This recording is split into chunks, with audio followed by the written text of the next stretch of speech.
Good evening. This is CTV News for May 26, Tuesday. I'm Byron Scott. And I'm Gina Barty. Thank you for joining us tonight.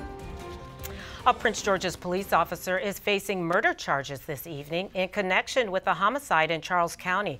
As CTV's Sonia Shrivastava tells us, an ongoing custody dispute is what led to the shooting. Well, Chief Mark Mogad tells us that he is deeply troubled by all of these charges, and he held a press conference here earlier saying that he wanted to reach out to the community to let them know that this is an isolated incident and that they are working together with the Charles County Sheriff's Office. Police have arrested and charged 26-year-old Richard Conway, a Prince George's police officer, with first-degree murder and other charges. The charges this officer faces are deeply troubling to me. The arrest stems from an incident at a McDonald's parking lot in Waldorf last Wednesday. 51-year-old Caroline Conway, the suspect's mom, is accused of allegedly shooting her son's ex-wife and her new husband. On the night of the shooting, the couple was sitting in the parking lot waiting to pick up two children with whom they have visitation rights. Caroline Conway, the grandmother of the children, suddenly opened the car door and got in the back seat, where she allegedly pulled a handgun, which belongs to her son, and fatally shot the victim, Robert Meng, and wounded his wife before fleeing the scene. A man has lost his life. A woman has been shot. Two children are hurting today. I wish I had answers for you. The incident stemmed from an ongoing child custody battle. The children were not with Caroline Conway at the time of the shooting. Charles County investigators believe the officer was allegedly involved in covering up the crime and may have even helped to orchestrate the incident altogether. His actions are his own and not a reflection of the over 1,700 men and women that serve our community day in and day out.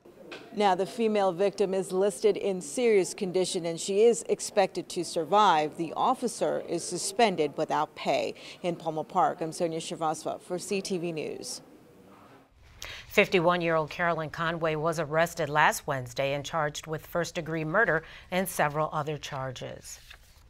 And Amtrak will install video cameras in its locomotives that will monitor train engineers operating on the Northeast Corridor. This comes exactly 2 weeks after that derailment in Philadelphia that left 8 people dead and many others injured. Investigators say the train was traveling 106 miles per hour, more than twice the speed limit. The locomotive was equipped with a data recorder and an outward-facing camera, but neither device can tell investigators what was going on inside the cab. Now, officials say the trains will be equipped with the rear-facing cameras by the end of the year. Meantime, a 28-year-old Oxon Hill woman was struck and killed by a tractor trailer as she walked on the Beltway in Prince George's County. It happened yesterday morning at about 4:30 in the southbound lanes.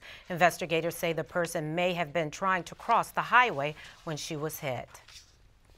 And a man who was supposed to go to trial today for a fatal hit-and-run in College Park last summer pleads guilty. Prosecutors say Jackie Luangraj was drunk when his minivan struck and killed 21-year-old Janelle Oney of Randallstown. Now, the incident happening July 6 on the 7600 block of Baltimore Avenue at about 3 o'clock in the morning.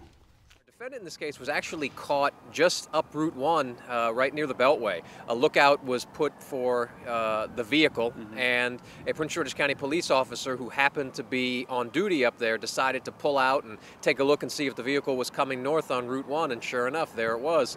When he pulled the vehicle over, there was damage to the front of the vehicle, shattered windshield glass inside. There was even some blood and hair fragments. So even though the defendant tried to say it was old damage, it was very obvious that this was not old damage. Luangraj will be sentenced in August. He could face 6 months to 5 years behind bars.